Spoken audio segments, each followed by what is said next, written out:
Shri Rufus മാത്യുവിൻ്റെ ആദ്യ പുസ്തകമായ അവൾ അകലെയല്ല ഘടികാരത്തിൻ്റെ ശബ്ദം കേട്ടാണ് അവൾ ഉണർന്നത്. കുറച്ചു നേരം കൂടി ഉറങ്ങണമെന്നുണ്ട്. ഇനി കിടന്നാൽ ഇന്നത്തെ ജോലികളെല്ലാം തകിടം മറിയും. അതോർത്തപ്പോൾ അവൾ കിടക്ക വിട്ട് എഴുന്നേറ്റ് മുറിക്കുള്ളിലെ വെളിച്ചമിട്ടു.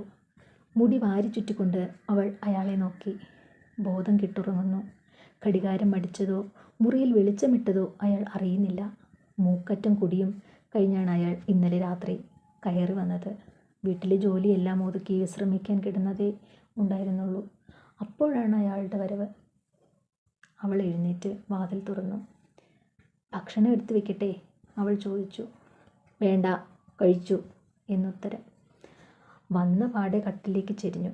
കട്ടിലിൽ അലക്ഷ്യമായി കിടന്നിരുന്ന അയാളെ നേരെ കിടത്തി. അതിൻ്റെ ഓരത്തായി അവളും കിടന്നു. രാത്രിയിൽ എപ്പോഴോ മദ്യത്തിൻ്റെ കെട്ടുവിട്ടു. അയാളുടെ കൈകൾ അവളുടെ വയറിനെ ചുറ്റി വരിഞ്ഞു. ക്ഷീണത്താൽ കിടന്നുറങ്ങുന്ന അവൾ അയാളുടെ കൈയെടുത്തു മാറ്റാൻ ശ്രമിച്ചു. പക്ഷേ നടന്നില്ല. പിന്നീട് കാട്ടുമൃഗത്തെപ്പോലെ ഒരു പരാക്രമമായിരുന്നു. അയാളിലെ കാമം തീർത്ത് ക്ഷീണത്താൽ അയാൾ വീണ്ടും ബോധം കെട്ടുറങ്ങി. എന്നാൽ അവളിലെ നൊമ്പരം ആരറിയുന്നു? ശരീരവേദനയാൽ പൊളയുന്ന അവൾ എപ്പോഴോ കിടന്നുറങ്ങി.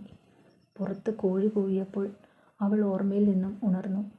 മുറിയിലെ ലൈറ്റ് ഓഫാക്കി അവൾ മെല്ലെ മുറിക്ക് പുറത്തിറങ്ങി. തൊട്ടടുത്ത മുറിയിൽ ഭർത്താവിൻ്റെ അമ്മയും തങ്ങളുടെ 2 പെൺമക്കളും ഉറങ്ങുന്നു. അവരെ ഉണർത്താതെ അവൾ അടുക്കളയിൽ പ്രവേശിച്ചു. ഉള്ളിൽ കടന്ന് ലൈറ്റിട്ടതും എലിയുടെയും പാറ്റയുടെയും ഒരു കൂട്ടയോട്ടം തന്നെയായിരുന്നു.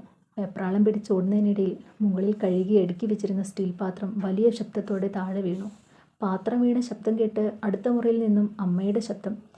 എന്തോ നാടി ഒച്ച, മനുഷ്യൻ്റെ ഉറക്കം കളയാനായിട്ട്. അവൾ മറുപടി പറയാൻ പോയില്ല. കാരണം എതിർവാക്ക് പറയാൻ പാടില്ല. അതാണ്. പാത്രം എലി തട്ടിമറിച്ചതിന് താൻ എന്ത് പിഴച്ചു? തിരികെ പെറുക്കി അടുക്കി വെച്ചു. ചായ ഇടാനായി പാനെടുത്ത് കോരി വെച്ചിരുന്ന വെള്ളത്തിൽ ഒന്നുകൂടി കഴുകി ചായ തിളപ്പിച്ചു. അപ്പോഴാണ് അവൾ ശ്രദ്ധിച്ചത് പഞ്ചസാര കുറവാണ്. ഭർത്താവിനും മക്കൾക്കും അമ്മയ്ക്കും മധുരമില്ലാതെ പറ്റില്ല. അവൾ മധുരമില്ലാതെ ചായ ആറ്റി കുടിച്ചു. പിന്നെ പ്രഭാത ഭക്ഷണത്തിനുള്ള ഒരുക്കമായി. വെള്ളം കിണറ്റിൽ നിന്നും കോരണം. അവൾ കുടവുമായി കിണറ്റിൻകരയിലെത്തി. വെള്ളം കോരി തിരികെ എത്തിയപ്പോഴേക്കും അടുപ്പത്ത് വെള്ളം തിളച്ചിരുന്നു. ഉടനെ അവൾ തിളച്ച വെള്ളത്തിലേക്ക് കുട്ടികൾക്ക് ഉച്ചയ്ക്ക് കൊണ്ടുപോകാനുള്ള ചോറിന് അരി കഴുകിയിട്ടു. എന്നിട്ട് തീക്കൊള്ളികൾ ഉള്ളിലേക്ക് തള്ളി വെച്ച് കുഴലെടുത്ത് ഒന്നുകൂടി ഊതി കത്തിച്ചു. പ്രഭാത ഭക്ഷണം ഉണ്ടാക്കലാണ് പാട്. അമ്മയുടെ ഇഷ്ടം, ഭർത്താവിൻ്റെ ഇഷ്ടം. അവൾ ക്ഷമയോടെ ജോലി തുടർന്നു. അപ്പോഴേക്കും നേരം പുലർന്നിരുന്നു. അമ്മിണിപ്പശു കരയുന്നത് കേട്ട് തലേന്ന് വെച്ച കഞ്ഞിയുടെ വെള്ളവും കാടിവെള്ളവും ഉപ്പിട്ട് അവൾ കൊണ്ടുപോയി കൊടുത്തു. വെള്ളം കുടിച്ച് മതിയായതും അമ്മിണിപ്പശു നന്ദിയോടെ അവളെ നോക്കി. മിണ്ടാപ്രാണിയാണെങ്കിൽ എന്താ, നന്ദിയുള്ള വർഗം, അവൾ മനസ്സിൽ പറഞ്ഞു. അമ്മിണിപ്പശുവിൻ്റെ മുമ്പിൽ നിന്നും പാത്രം മാറ്റി വെച്ചിട്ട് തലേന്ന് മുറിച്ചു വെച്ചിരുന്ന കുറച്ച് പുല്ലെടുത്ത് അവളുടെ മുമ്പിലേക്ക് ഇട്ട് കൊടുത്തു. അപ്പോഴാണ് അടുപ്പത്ത് കറിക്ക് വെച്ചിട്ടാണല്ലോ പോയതെന്ന് ഓർത്തത്. അവൾ ഓടി അടുക്കളയിലെത്തി. കറിയുടെ മൂടപാത്രം തുറന്നു നോക്കി. ഭാഗ്യം, അടിയിൽ പിടിച്ചിട്ടില്ല. കറി ഇളക്കി മാറ്റി വെച്ചിട്ട് തിളയ്ക്കുന്ന കഞ്ഞിയിലേക്ക് കുറച്ചുകൂടി വെള്ളം ഒഴിച്ചു. വേവ് നോക്കി. കുറച്ചുകൂടി വേവാനുണ്ട്. വേഗം അവൾ പശുവിനെ കറക്കാനുള്ള പാത്രമെടുത്ത് തൊഴുത്തിലെത്തി. പാലും കറന്ന് തൊഴുത്തും വൃത്തിയാക്കി വന്നപ്പോഴേക്കും കഞ്ഞി വെന്തിരുന്നു. അവൾ വേഗം കഞ്ഞി തടയിട്ട ശേഷം കറന്ന പാലിൽ കുറച്ചെടുത്ത് അടുപ്പിൽ തിളപ്പിക്കാൻ വെച്ചു. പാൽ തിളയ്ക്കുന്ന സമയം അവൾ വേഗം പെൺമക്കളെ വിളിച്ചുണർത്തി. മനസ്സില്ലാ മനസ്സോടെ എണീക്കുന്ന മക്കളോട് അവൾ പറഞ്ഞു. ദേ, വേഗം പോയി 2 എണ്ണം പല്ല് തേച്ചിട്ട് വാ, അമ്മ ചായ എടുത്ത് വെച്ചിട്ടുണ്ട്. കുറച്ചു നേരം കൂടി കിടക്കട്ടെ അമ്മേ? മക്കളുടെ ചോദ്യം കേട്ടവൾ. പറ്റില്ല.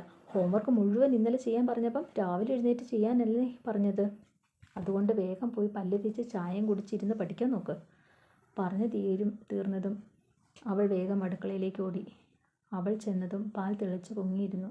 തിളയ്ക്കുന്ന പാലിലെ പതയൊന്ന് ഊതി താഴ്ത്തിയ ശേഷം അതിലേക്ക് ചായപ്പൊടിയും പഞ്ചസാരയും ഇട്ട് ഇളക്കി അരിച്ചെടുത്ത് കപ്പിലേക്ക് മാറ്റി. അപ്പോഴേക്കും അതാ വരുന്നു മക്കൾ 2 പേരും കണ്ണ് തിരുമ്മിക്കൊണ്ട്. അമ്മേ, ചായ. മക്കളുടെ ചോദ്യം കേട്ട് അവൾ ചോദിച്ചു.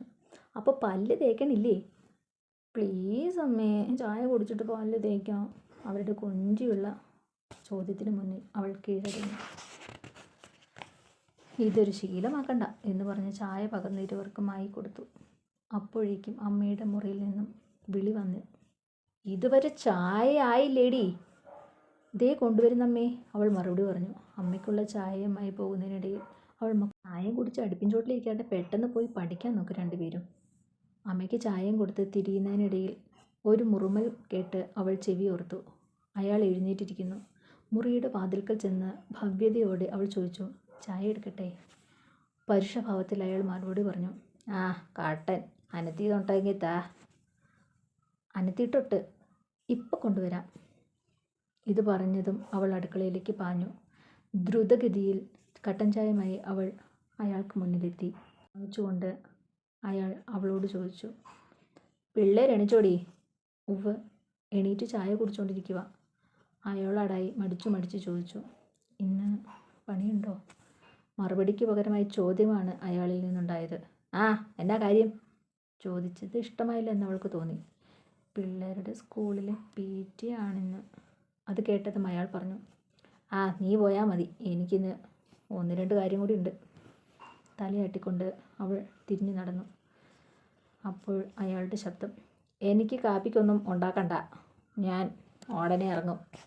അയാൾ അത് പറഞ്ഞു തീർന്നതും അവൾ, എന്നാൽ പാൽച്ചായ ഒരു ഗ്ലാസ് എടുക്കട്ടെ? അയാൾ പരുഷമായി തന്നെ മറുപടി പറഞ്ഞു, വേണ്ട, ഞാൻ കടയിൽ നിന്ന് കുടിച്ചോളാം. അവൾ തലയാട്ടിക്കൊണ്ട് തിരിഞ്ഞു നടന്നു. മക്കൾ പഠിക്കുന്നുണ്ടോ എന്ന് ശ്രദ്ധിച്ച ശേഷം ചൂലുമെടുത്ത് അവൾ മുറ്റത്തേക്ക് ഇറങ്ങി.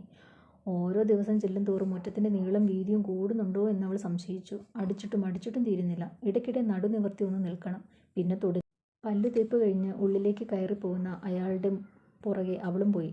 രാത്രി തന്നെ അലക്കി തേച്ചു വെച്ചിരുന്ന ഷർട്ടും കൈലിയും എടുത്തു കൊടുത്തു. ഇതിനിടയിൽ അവൾ പതിഞ്ഞ സ്വരത്തിൽ അയാളോടായി പറഞ്ഞു, അമ്മയ്ക്ക് മരുന്ന് തീർന്നു, പിന്നെ കുറച്ച് സാധനവും മേടിക്കണം. പറഞ്ഞു തീർന്നില്ല, അതിന് മുന്നേ മറുപടി വന്നു, അതിന് ഞാൻ പോയി മരുന്ന് സാധനം മേടിക്കണോ? ആ മറുപടിയിൽ അവൾ ഒന്ന് പരിങ്ങി. അല്ല, ഞാൻ മേടിച്ചോളാം, പൈസ. അവൾ പറഞ്ഞു നിർത്തി. ഗൗരവഭാവത്തിൽ തന്നെ അയാൾ പറഞ്ഞു, മേശവലിപ്പിൽ കാശിരിപ്പുണ്ട്, എത്രയെന്ന് വെച്ചാൽ എടുത്തോ. അവൾ തലയാട്ടി. അവൾ ക്ലോക്കിലേക്ക് നോക്കി. ദൈവമേ, സമയം പോയി. അവൾ അടുക്കളയിലേക്ക് ഒറ്റ ഓട്ടം. പിന്നെ കുട്ടികൾക്കുള്ള ഭക്ഷണം പൊതിഞ്ഞു കെട്ടലായി.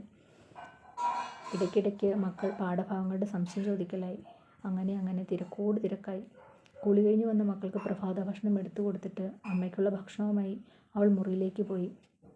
ഭക്ഷണം കഴിക്കുന്നതിനിടയിൽ അമ്മ അവളോട് ഉറക്കെ ചോദിച്ചു, എനിക്ക് മരുന്ന് തീർന്ന കാര്യം നീ അവനോട് പറഞ്ഞോടേ? പറഞ്ഞിരുന്നമ്മേ, പൈസ തന്നിട്ടുണ്ട്, ഞാൻ പിള്ളേരുടെ പള്ളിക്കൂടത്തിൽ പോകുമ്പം വാങ്ങിച്ചുകൊണ്ട് വരാമേ. എന്നിട്ടാ അവനെന്തേടി? അമ്മ വീണ്ടും ചോദിച്ചു. ചേട്ടായി പോയമ്മേ, എവിടെയോ പോകാനുണ്ടെന്ന് പറഞ്ഞു. ഓ, തള്ളയോട് പറയണമെന്നില്ലായിരിക്കും, നടക്കട്ടെ. ഇത് കേട്ടതും അവൾ, അമ്മയോട് പറഞ്ഞു കാണുമെന്നാണ് ഞാൻ വിചാരിച്ചേ. ഓ, ചെല്ല് കളിയാക്കിയ രീതിയിൽ അമ്മ. തിരികെ എത്തിയ അവളോട് മക്കൾ ചോദിച്ചു, PTA ആരാ അമ്മയെ വരുന്നേ? അച്ഛനോ അതോ അമ്മയാണോ? ഇളയവൾ കുറുമ്പിയാണ്. അവൾ ചാടിക്കറി പറഞ്ഞു, ആര് വരാൻ, അമ്മ തന്നെ വരും, അതൊരു പുതിയ സംഭവമല്ലല്ലോ. ഇത് കേട്ട മാത്രയിൽ അവൾ പറഞ്ഞു, അച്ഛനെ എങ്ങോട്ടോ പോകാനുള്ളത് കൊണ്ടല്ലേ.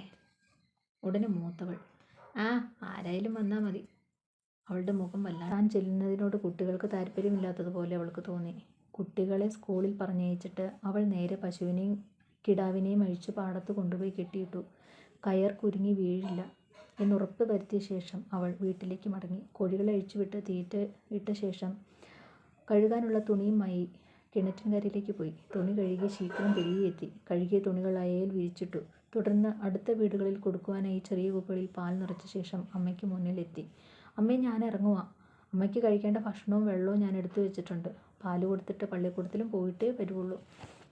ഇത് കേട്ടതും പിടിക്കാത്ത മട്ടിൽ അമ്മയുടെ കമൻറ്റ്, ഓ, ഇനി വൈകുന്നേരം വരെ ഞാനിവിടെ തനിച്ചാണെന്ന് ചുരുക്കം.